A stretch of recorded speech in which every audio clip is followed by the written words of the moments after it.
6. All right,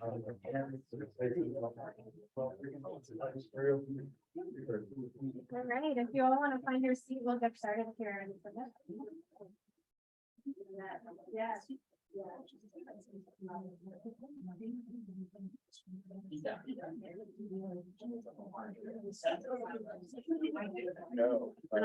you mind just keeping an eye if there's a little notification that somebody's entered the room? Go ahead and admit them. Oh, okay. Yeah. Yeah, he's back open. Hopefully they don't have too many late covers. Anticipation that we're finding.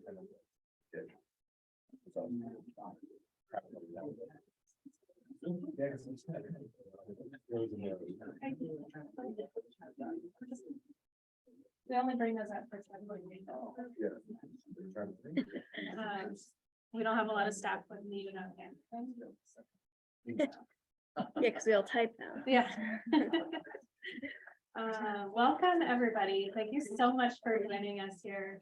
We're going to be having a neighborhood meeting this evening for a proposed change of use and development project at the J&G farm. Keep switching those two around. That's okay. J&G farm. So we'll tell you a little bit about that, and we'll also have some space for you to ask questions or make comments if you'd like to. I will point out this is being recorded. So the notes and the recording from this meeting will be presented to the Planning and Zoning Commission. Right, it's a type 2. Okay. Planning and Zoning Commission for their decision-making process on this project. So whatever you say here will be recorded and submitted to the decision makers. But I will go ahead and get started here with a little bit of overview of our purpose and our agenda tonight. Our purpose really is to have this kind of face-to-face connection with the folks who are proposing the project, as well as some of our city staff here. I'll introduce the city staff that we have here, but we have a lot of people who can answer some questions regarding both the project as well as its impacts on traffic, other things that could be interested to you and as neighbors of the project. So we'll start, as I'm doing right now, with a little bit of introduction. We'll jump into a presentation by the planner on the project, Caitlin. She's going to talk about the zoning and the project from the city's perspective. And then we will hear from the applicants who are going to tell us a little bit about what they have planned and what you can expect if this project does get approved. And then, of course, we'll have plenty of time for question and answer. And that's kind of the main reason why we're here today. So I'll tell you a little bit about who's in the room. We have our applicants. They're the folks who submit an application to do a development project here in town. We also have our city planning staff. Their role is to review the application, make sure that it applies to our land use code, and then make sure that it's ready to go for the Planning and Zoning Commission, who are the ultimate decision makers on the project. The planners don't actually make a decision on this project. They just make sure that it's prepared to have a good decision process when it gets to Planning and Zoning Commission. We also have some other city staff. As I said, we have a traffic engineer, we have a civil engineer here tonight. So we have hopefully people who can answer the questions that you've brought with you.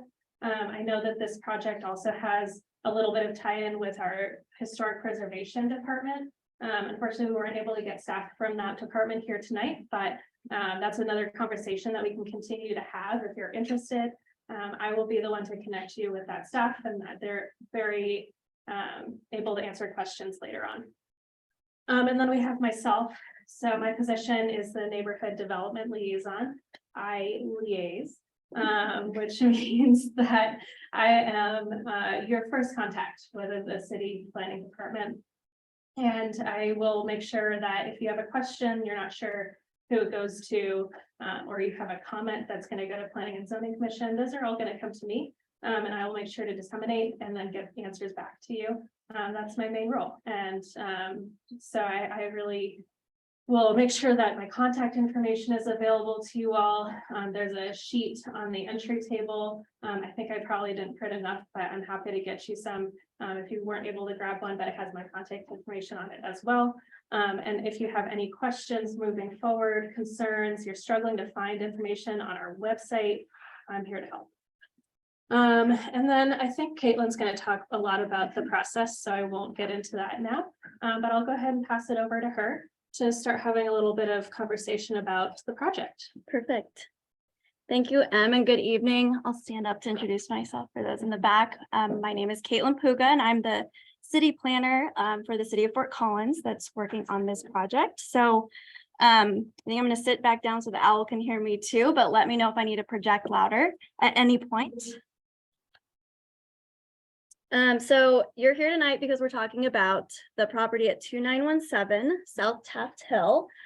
This is the property that's located about a quarter mile south of Drake, directly west of the frontage at South Taft Hill Road. It's about 5 miles, that'd be very big, 5 acres in size. And there's an existing operating farm, which our property owners and applicant will tell you more about those current activities that are happening.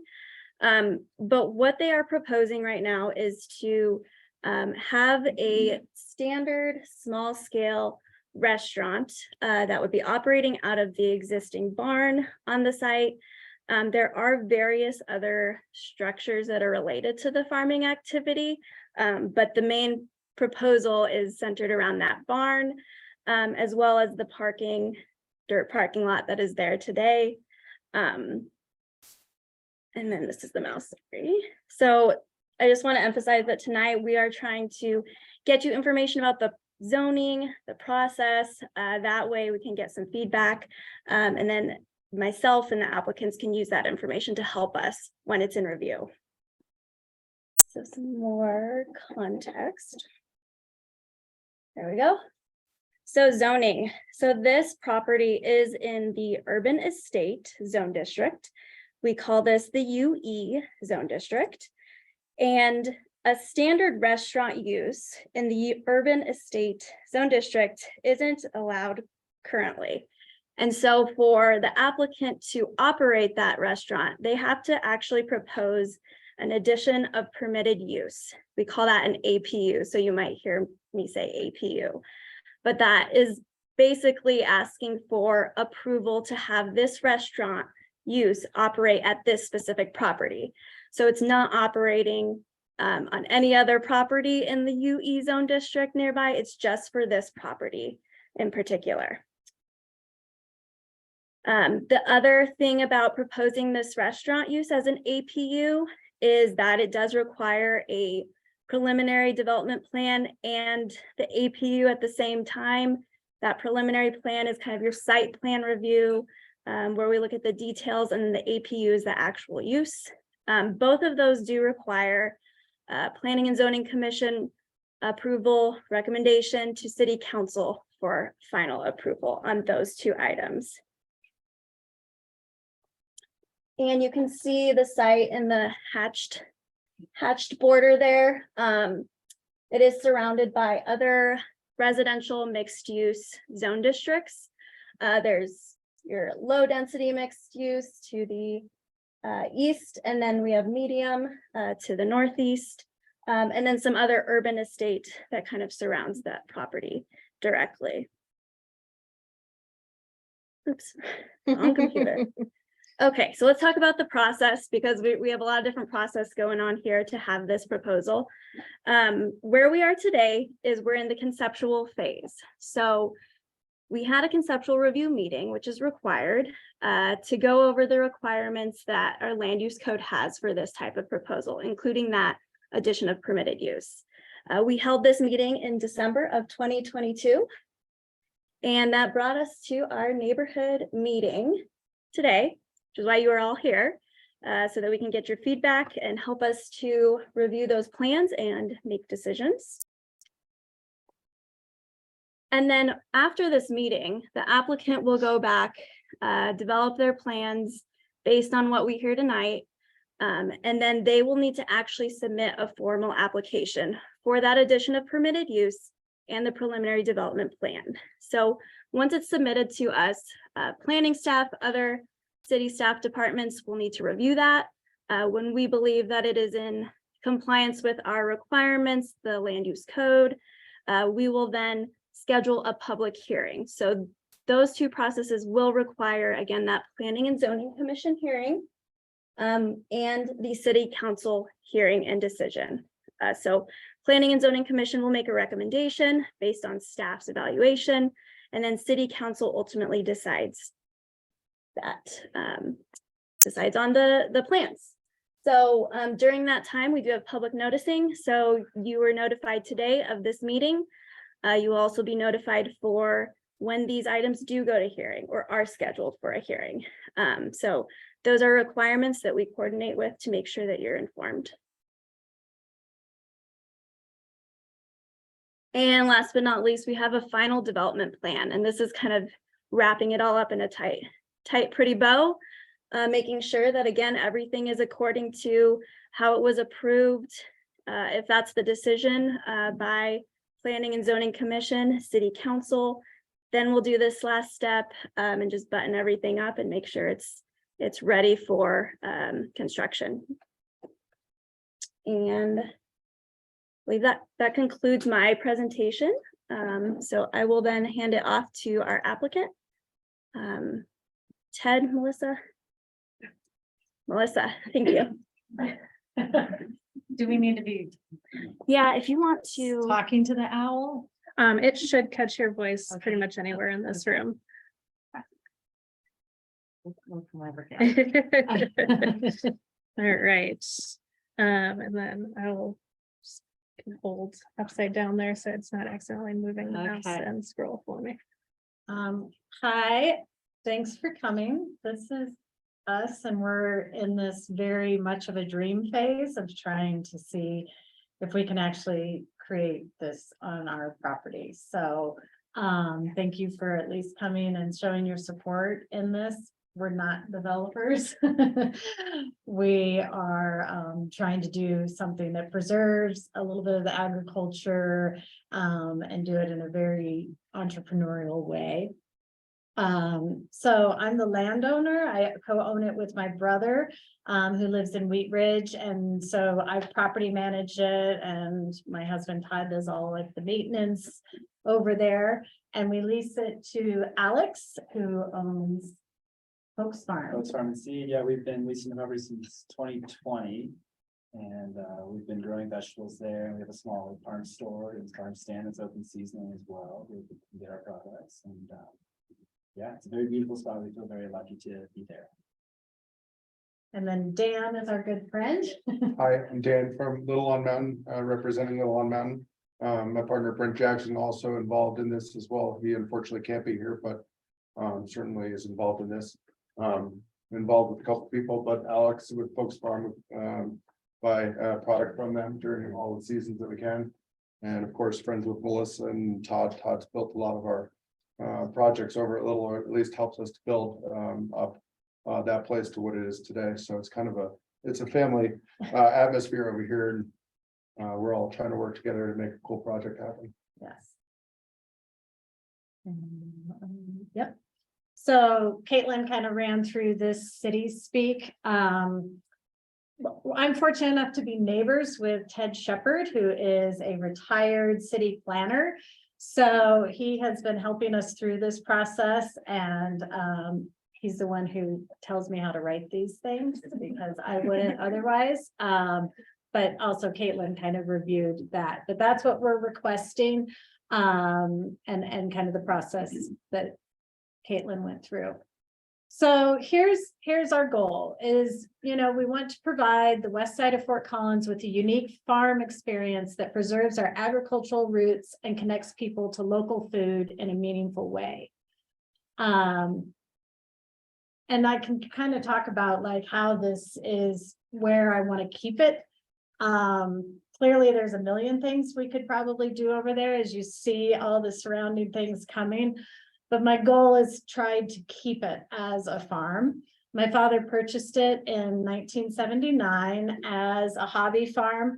There is no living accommodations over there. The actual farmstead house had already been subdivided off, and Steve Kyle, our neighbor to the south, owns that. So we never lived on the property, but we grew up, you know, going over there all the time. My father had cows that he milked, so he was there at 5:30 every morning and night milking cows. And then we had rotations of sheep, pigs, chickens, all kinds of things. It was mostly livestock, some gardens, but usually the cows got into it and put it into that. So that's really what it was. My father was a brick mason, and I think he just had this dream of like providing for himself and his family and doing everything his own way. And he added on to the barn. He's changed a lot within there. So historically, it's not accurate, but as you can tell, we've tried to maintain the facade of the barn and really keep that feel.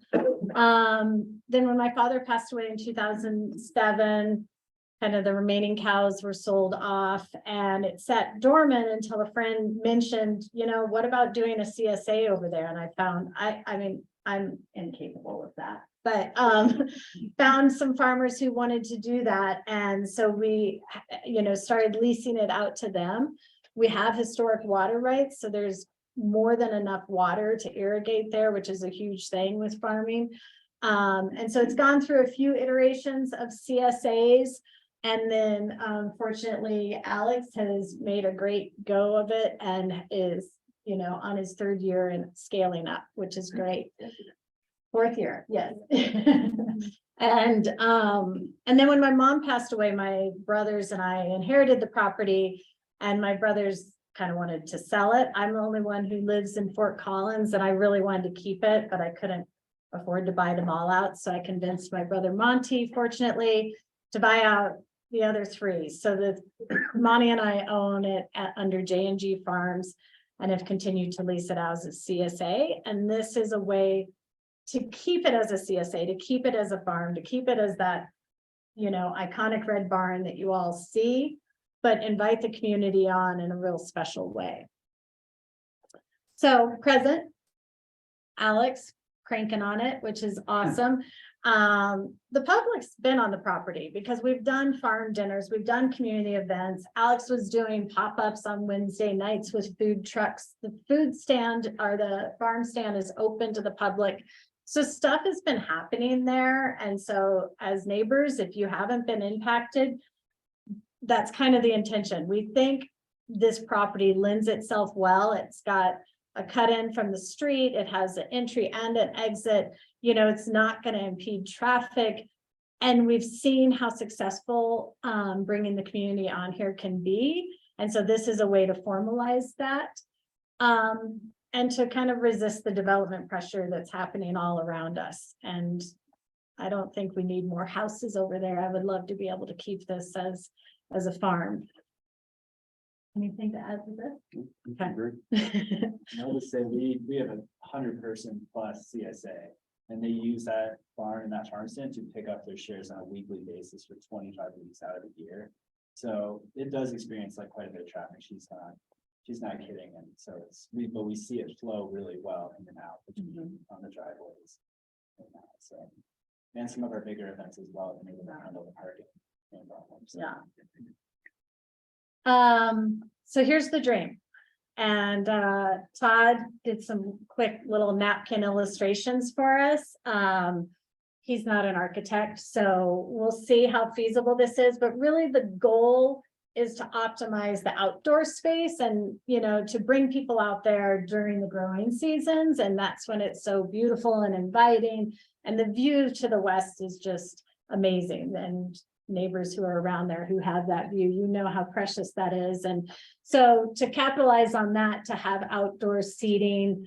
And the goal is that this is not going to be a formal dining at all. It's more family oriented, it's counter service, it's grab your food, seat yourself at a picnic table, very, you know, accessible in that way. But if you want to speak to more of this, Dan. Yeah, that it is purposeful why we do want to do that.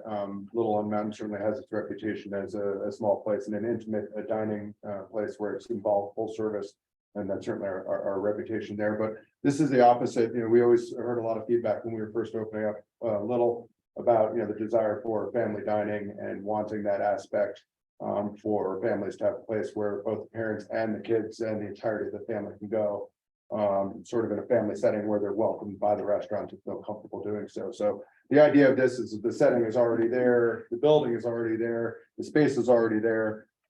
We have really sort of really good experience of making use of limited space. And this actually feels in its small space, it feels very generous in size. We could do a lot with it, but the intention with it is not to make it really a restaurant, but more, you could stop in an informal way and grab your food and sit outside rather than sort of a restaurant atmosphere. So we do want to stress that it's really, it's meant to be low impact. Rather than what the impact of sort of a large restaurant might be. Well, and if I can speak to your goals of forming more of a restaurant group, type of idea.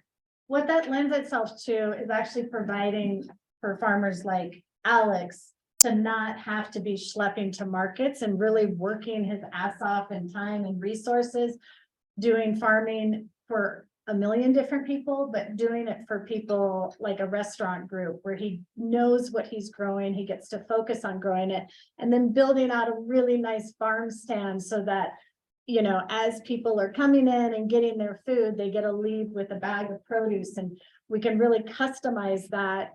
And now Alex gets to focus on farming and not trying to spread himself all over trying to sell that produce. And so we see it as a real win-win of supporting local producers, as well as like a small entrepreneurial restaurant guy who started here locally, if he can continue to grow. And if I can do something with this property that I've always dreamed of doing and not sell it to a developer, like those are the things that we really want the city to get behind and support in a way that's like feasible for us to do that. You hear so often that restaurants like would love to purchase food locally and then they never call you back. I listen all the time. And these guys, since opening Little on Mountain in 2020, right? They've shown up in a huge way for not just me, but for all the farms in our area. And so it's had a huge positive impact. Yeah. I was gonna go through this, but Caitlin already spoke of it. You're gonna get a lot of letters from us. And so you're gonna hear about this multiple times. And, you're welcome to join every single meeting or just like vouch your support from afar. But we appreciate you coming here. I did want to add that, one thing I forgot to mention that I think is really cool about this gathering is what Little did by having something in the middle of a neighborhood. I think the West Side has been pretty underserved as far as neighborhood gathering spots. And you see what they did with Jessup Farm, which is the opposite of what we're trying to do. That's a huge development with shops and paid parking lots. That's not what we want to do. But Jessup Farm is providing a great spot for that neighborhood over on the east side. And so Stodgy, just going over on LaPorte, if you all have seen that, there was nothing over there. Now there's this walkable, bikeable neighborhood gathering space. And so we really see opportunity on the west side that doesn't really have anything like this to bring that to them as well. And I think these neighborhood parts that you can bike to are really pretty special. And so we'd love to see more of that growing instead of more, Harmony or downtown, which is, we know that's there, but these are these gyms. So that's kind of the conclusion. I love this slide because and I was like, don't cry, because it shows that the community that is already seated there, unintended. But it's amazing, and this feel is really amazing. And so to be able to welcome more people and the surrounding neighborhood and everyone on Fort Collins to come and experience what we're getting to experience is really the goal here, that the city can point to, like, here's a gem of where we supported a small entrepreneurial business, not developers, and created something that preserved an amazing piece of agricultural legacy here, and we're serving up some really good food. So thank you.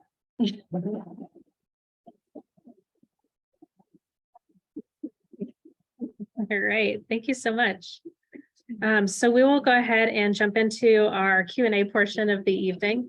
I'm just going to pop up some slides very quickly here. I don't think we'll probably need them too much, but I have some kind of basic ground rules for you all. And most of these honestly are just in the interest of making sure we get out of here in a decent amount of time for our larger meetings. But we do ask, especially for you folks in the room, go ahead and raise your hand.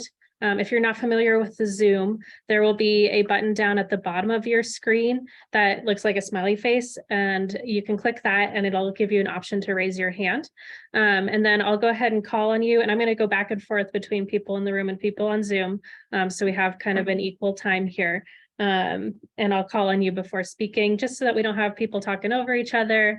When it comes to concerns about this proposal, that's why we're here tonight. We want to hear different perspectives and points of view. So in terms of disagreement, feel free to bring those forward, but I always just ask that you do so with some respect for the identities and the folks in the room here, and make sure that you're critiquing their ideas and not themselves. And then I do want to mention just very briefly, when it comes to that third box at the bottom there, we do have another project happening across the street that I know that there's some interest in the neighborhood surrounding. And tonight is not going to be the night that we talk about that project. Otherwise, I do think we will be here until 10 p.m. There will be a neighborhood meeting for that project later on March 30th. If you're interested, feel free to come up to me and I can get you more information. But yeah, let's focus on the farm restaurant and the eatery and the plans that we have, and hear what questions you might have. Go ahead. So southbound Taft gets like a little zippy, like cars drive kind of fast on that road. I was curious if maybe this is a civil engineer question, but like, is there gonna be a speed limit change in that area, or potentially like a turn lane, or is that even a concern at this time? Yeah, we do have our traffic operations staff, Steve, here. Do you want to talk a little bit about that? Yeah, at this time, no, there's no plan to lower the speed limits in these areas. I know we are working within our active modes plans, and that's one of the tools they're looking at using to, try and mitigate some traffic, but there are no plans at this time to mitigate that.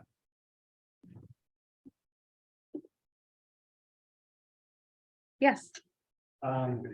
What is this discretionary as far as approval by the planning and zoning board is concerned? In other words, is there, if they meet certain criteria, is it guaranteed approval, or is it?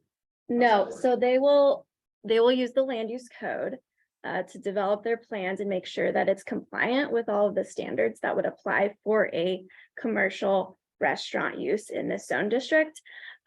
Things with the addition of permitted use that would apply is we are going to pay attention to compatibility, both with the surrounding area, the character of the existing property. So that's going to be one thing that will be looked at. Another thing with the APU is just making sure that we're mitigating any impacts whatsoever to the highest extent that we can, since we are potentially introducing a new land use in this zone district. So those are two things that are a little, I guess, looked at a little closer than usual with that APU. And then if they are meeting the standards and the requirements of the land use code, at that point, we will make a recommendation to the Planning and Zoning Commission. And then the Planning and Zoning Commission will decide if they agree or don't with that recommendation. Yeah.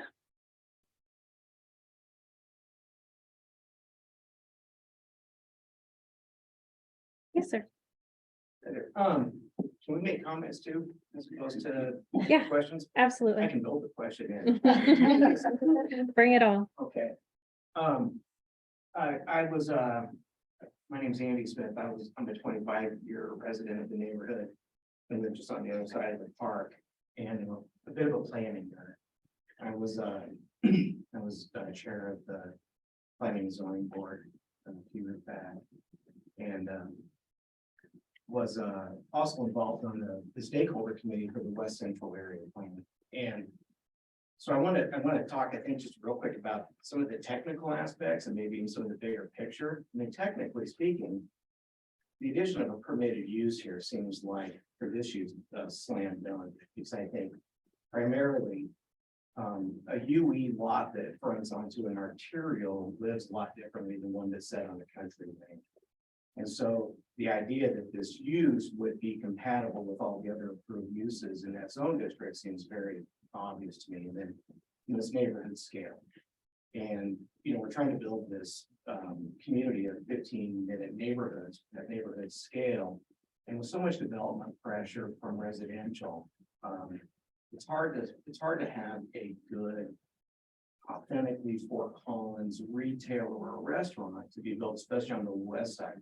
And in that plan that we did a few years back, Ted was the chief planner of it, was that we found that the west side of town is underserved. It's the most diverse, it's the densest neighborhood in Fort Collins, but it's the most underserved for a lot of reasons I can tell you, but it's just, that is the fact. So I think that it would be, I know that Melissa has tons of pressure and interest from all the national home builders to do something very different. And we don't get too many opportunities like this, or Stodgy, or Jessup Farms to do what I think is the right thing. And so I would not only say that I support this, but I think it's important that this be processed without any real full PDP review. This can be regarded as a minor project and be allowed to move through the process without, paying the same type of fees that a national home builder would, and to go through the same type of development standards with paved lots to stay, we don't want this, I don't think the neighborhood wouldn't want this to become, sterilized like a lot of other cookie cutter commercial developments. And so, I think that with this ties to our local ag history, the presence of ditch water, when we lose these types of properties, these assets, they're gone forever. And so I do support it. My wife does too. I think you'll see more bicycles there than you would see cars. So I'm not concerned. I'm very familiar with that area and that lot too, with these two curb cuts and the way they function. I can't think of another time in the past 25 years where it was just so everything converged conveniently to meet a lot of city goals. And so I would just ask the staff to make sure that if you don't mind, we forward this on, is that to whatever degree you can remove some of the red tape to make the right thing, the easy thing, please do. Thank you so much for. All right, I do have a hand up online, just under the name iPhone. Go ahead and unmute yourself and we can hear your comment.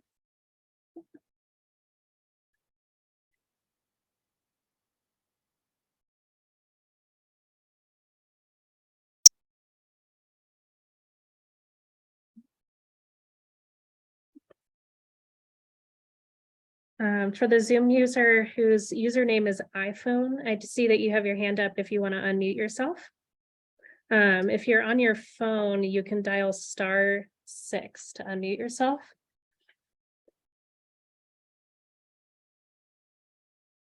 But in the meantime, it looks like we do have a question in the chat. Caitlin stated there's a plan to use the plan, or zoning decides after, okay. You want to answer that question?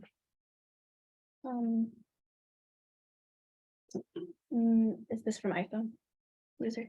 Yes. Yes, let me see if I can interpret it correctly.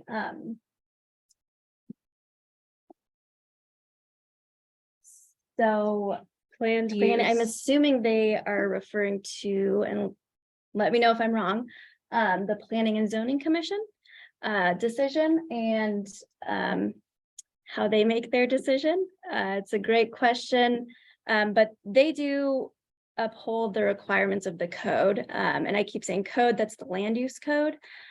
So there are requirements there that staff evaluates, and then we provide staff reports to our Planning and Zoning commission to evaluate all of that criteria and make sure that it complies with all of those requirements. So they make the decision based on typically what recommendations staff has, as well as all of the requirements in the land use code. Don't know if that answers your question, but let me know if it doesn't. Yeah, and if you're interested in knowing more about how Planning and Zoning Commission makes their decisions and kind of the patterns that they've had in the past, you're welcome to reach out to me and I can connect you with the staff that work closely with them. Yes. Hey, I'm Carmen, and I'm actually here representing Clear Food Partnerships that I work directly with Alex on in our working group called Producer Support. And I just wanted to provide some color here about the community impact this can have.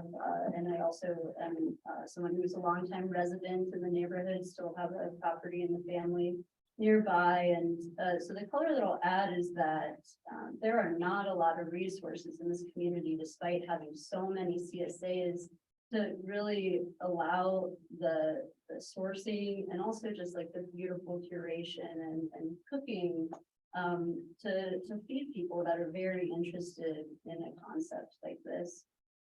So, you know, also something that we can discuss in this support group is how we can combine forces here and resources, but this is a wonderful use case for how we can build community. And if Little, you know, I'm a huge supporter of Little, live in the neighborhood of Little, have seen firsthand how that organization has built community in that neighborhood. So using that as a use case for how it can be replicated, duplicated throughout the community and their ability to, and, you know, devotion to help small scale farmers. So I do urge, you know, everyone that's involved in this decision to not just think of it as a feasible, you know, development project that should be considered, but also thinking of it, you know, intersectionally with how it supports producers, how it supports agriculture, how it supports community. And so that's why I'm here and, you know, just have full support for the project.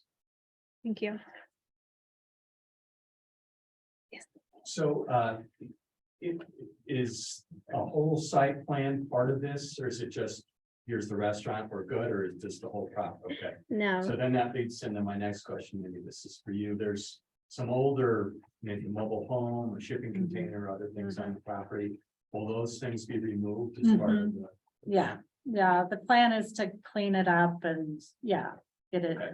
more. And then I know Steve and Dustin, I don't see them here, but Right. they're gonna ask about noise, so I think might as well address that. Right, and I've talked with both of them and they both offered to write letters of support. So they're comfortable with it. I think you saw, you know, with a ending business at 9 p.m. the goal and lights out by 10, you know, there shouldn't be late night music or things that are heard. And I don't know about noise. Taft is loud. Yeah. We are sitting on Taft. Hear the music from our house and we're across the street and down a little bit, so. From where are you hearing the music? From a few events that have been there. Okay, okay, Summer, and yeah, first, I want to say, I am not opposed. right, yes, I love the idea of having something that we could walk to. yes, This is just a concern that I would ask from someone who doesn't have air conditioning and right, needs to keep the windows open at night when it's hot. yeah, Is there gonna be a liquor license with? yes, yeah, so Yes. we would be applying for that. And I think, I mean, I don't know, I can speak to it, but, and maybe music you've heard is because it's in the fields and they've brought in outside amplification. You know, I don't think we're thinking of it in the same way. It Yeah. shut down Yeah, at a reasonable time, and Right. that's just something in the future right, I would ask consideration of. for the sure. Neighbors, Yes, especially like Dustin. and Yes. Steve Probably feel the same way. yes, yes, heard. No, So, and I would express concern about the speed limit. Well, maybe just enforcement for the traffic engineer. I mean, there's, I can't recall any time in the last 5 years I've seen a cop on that section of Tapsell Road and it's a mile between stoplights. And when it's 40, they go 45 or 40. Yeah. And no offense, but if somebody comes up, having had a glass of wine at night, that area is prone to accidents. Yeah. But I don't know if you guys have paid attention, how many times that one light has come down right there at Falcon. It's been run over several times. At least three. There's like a curve in the road and it seems like there's always accidents. Where is this light? It's not a traffic light, it's a street light, Okay. right at Falcon. Okay. And Tapsell on the south side of the intersection. So that's. And there's a it's- pretty thank still you. few trees, but things there. Yeah, it's I- a dangerous I section. have no of road. idea why people hit it, but they did. So, Yeah, we really appreciate that feedback. Yes, sir. This sounds like a delightful project, and I'm all for supporting hobbits in the neighborhood. They usually make good candidates. I do have one question. How long do the hobbits have to hold on to this property? Which has some change now in its use permitting, use before they can sell out to save a fund. Yeah, so that's a good question. The APU is for a standard restaurant, which is not a drive-through or a drive-in. We've had conversations about how to design it in a way that I don't want to say eliminates the possibility, but does not cater itself to a drive-in or drive-through in the future. And that's another standard that will probably be included with that APU proposal. So as far as it morphing into a McDonald's with this APU, they would have to go through a permitting process then to change that. But that would be a far cry from what Melissa's doing.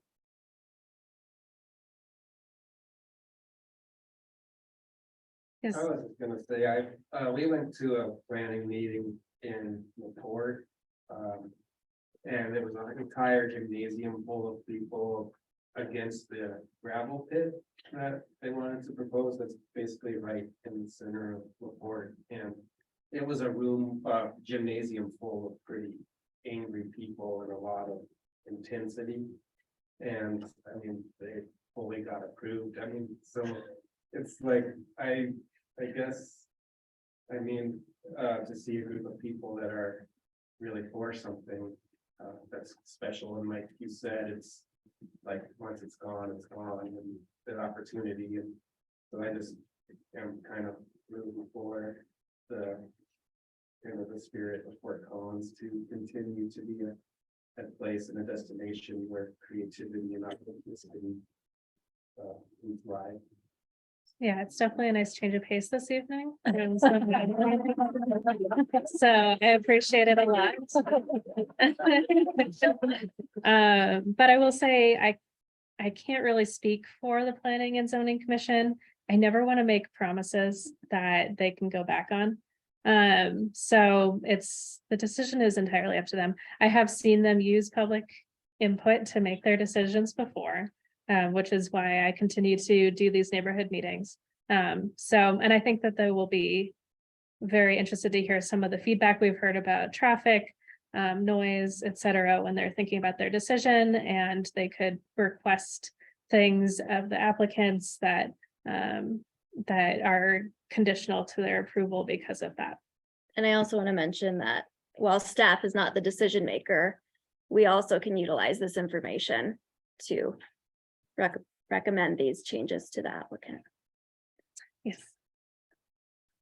Hi, my name is Maddie, and I feel like I'm representing as a new home owner and someone that went through a pretty grueling process to buy a home, and especially as you think of how I think Fort Collins has been allowed to grow in so many directions, I think without a lot of thought when it comes to how do we provide equitable access to fruit and veg, especially the west side, especially as we know people are having to move further and further south because home ownership is so much more expensive now.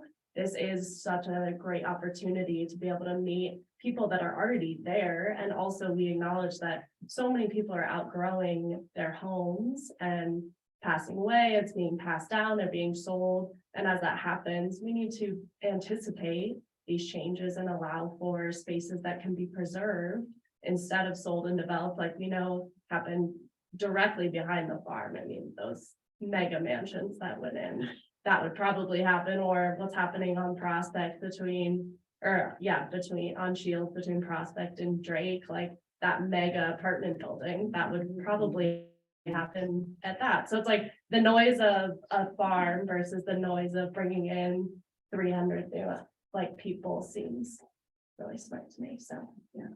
Thank you. Anybody else online? Feel free to raise your hand or throw something in the chat.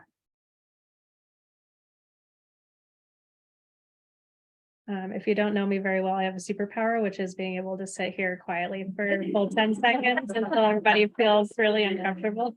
So if I'm just sitting staring at you, that's fine.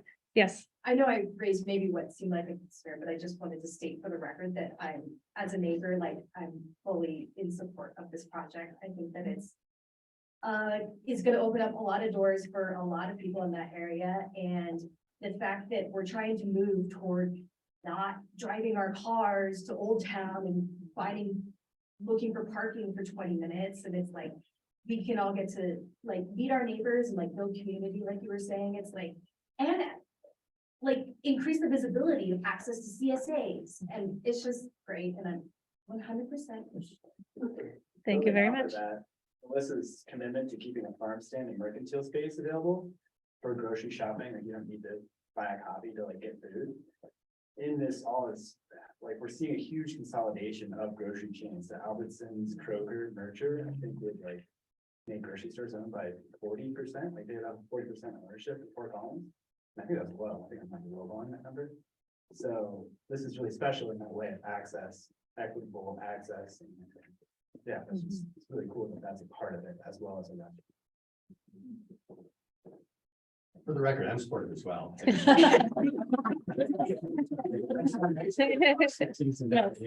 No, there's Appreciate that. there's complexity to development projects, so we dig into all the gray areas for sure. Yes. To that note, for the city planner, so it's a two-part question. First question is, do you have experience with granting these permits in UA areas? And in that experience, what are the key tenets of making that decision? So I hear a lot of conversation that's, valid about noise ordinance and speed, and safety overall, but what else do you all take into consideration? Yeah, so first question, I've been here less than a year, but we have a great team of people that have been here for a long time, and a good combined knowledge. So I know we have done addition of permitted uses other places. We have a few case studies that we can look at too. So that is always helpful. It's a great question about what about in the UE zone district. So I can definitely go back and see what have we done in those instances. Did it get approved? What were conditions on it? I think somebody mentioned this is a little different with being zoned UE in that it's on an arterial. But yeah, we have a lot of resources to pull this knowledge and see, how we can work with the applicant to make sure that it's meeting all of the requirements of the city, but then also helping them through the process to our best of our abilities. And your second question about, these questions about traffic, noise, that APU really is a mechanism for looking at those things a little more closely. So sometimes there are projects where we add conditions, like hours of operation, and I'm just making these up. It's nothing that we've thought directly about yet, but noise, noise levels related to that, or the activity, those are all things that with that APU, we can look at closely and see if, any conditions do need to be added, or what can we do through design to maybe add, we've talked about screening to make sure that, it's helping with noise for neighbors and and lighting and all of those kinds of things. So we don't have a formal submittal to look at yet, so I don't have any specifics, but that's a mechanism that we can use through the APU to evaluate this proposal. So yeah, we work very closely together to make sure we're on the same page. I'll just add to that, one of the deliverables that comes out of this process is a comment document from the planning staff that is a response to every single submittal that these folks are going to submit. So if you are interested, I can show you how to find those online. They're posted as public record. So if you want to see, oh, did they comment on the traffic? Did they comment on the noise? And what is the response from the applicants? That should all be recorded on our website. It can be a little bit hard to find, so please feel free to reach out to me, and I can just send it to you directly. We did have a question in the chat just asking about the potential pricing of the eatery compared to the Little on Red. Who's asking? Yes, it's with no doubt, the price point of Little is a little higher than most eateries, but very much meant to be family oriented and lower than Little, and different style of service. Obviously, you're paying for a lot of different things at Little, and I don't need to get into that, but this is meant to be very accessible. Certainly in the product that we're bringing out to people, whereas a Little sort of composed dishes with high-end price points. So I think it's a very different use and plan menu. Thank you.